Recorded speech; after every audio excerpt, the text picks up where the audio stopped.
it's me, Graham McGamgams. I'm back at it with another analysis of the newest Office webcast, hosted by Ryan Jacob Henry. Now, he starts with his back facing towards us, but what will he do next? He spins to face the camera.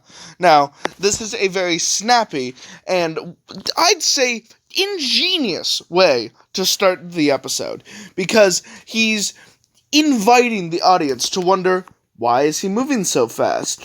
Why is he looking at me? Does he have something to tell me? And as we are soon to find out, he in fact does. Now, he does the unexpected here, and turns around not once, but twice. Now, the audience are clearly expecting him to begin speaking after the first spin, but upon the second, the audience are caught off guard and being told that maybe this comedy sketch won't exactly be what the viewer is expecting. You're on the side of the street. Now, you see, Jake starts talking here at the same time as the background audio begins. Now, this is ingenious for two reasons. One, not starting the background audio at the top of the video lends the viewer a sense of status quo that can then be pulled out from under them for the sake of comedic effect when the audio track starts. And two, the audio track would not be clear what it is communicating, except for the narration that Jake layers over it. It is not clear whether the noise he is hearing is wind, a concrete slab, or, as it turns out to be, a tire rolling across the street. But his opening narration clarifies this for the audience, clearing up any sort of confusion that they might have had. Now let's continue. Cars are zooming by, going honk honk.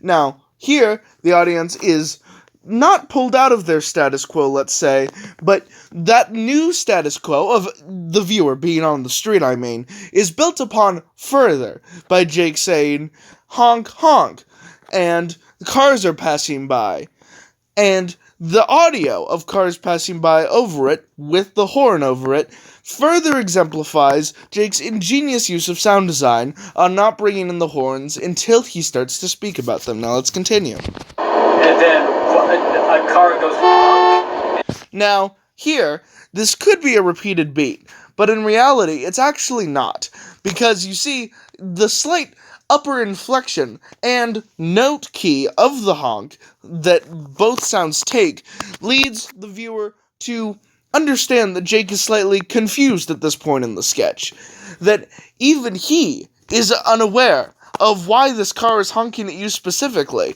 Now, this leads to a sort of unreliable narrator-like effect, where the viewer understands that this story might not end well, that anything could happen. Now let's continue.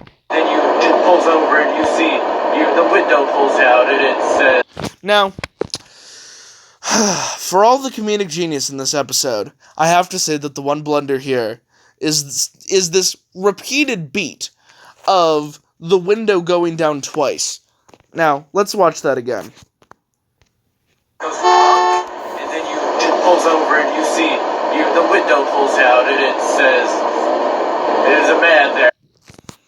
Now, it's unclear why he states that the window pulls down twice.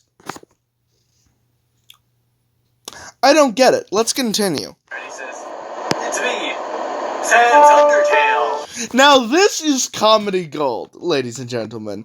He totally catches you off guard with the announcement from the man and from the narrator that he is in fact Sans Undertale. Now, you can tell by Jake's inflection that he in fact knew about this twist all along, despite what his earlier unassuredness would have you believe. Now, this catches the viewer off guard in two respects: that Jake was in fact a knowledgeable narrator the entire time, and that he did, in fact, be Sans Undertale.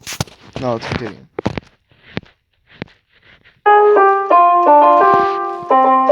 Yes. Now, you can see that Jake is slightly caught off guard by not knowing quite what to do next. He merely utters the word yes, as if to reassure himself that his last comedic beat was in fact humorous. Now let's continue. Sans Undertale. Now here, Jake turns the final piece of the sketch, the final flub, as it could have been, into absolute comedic masterwork.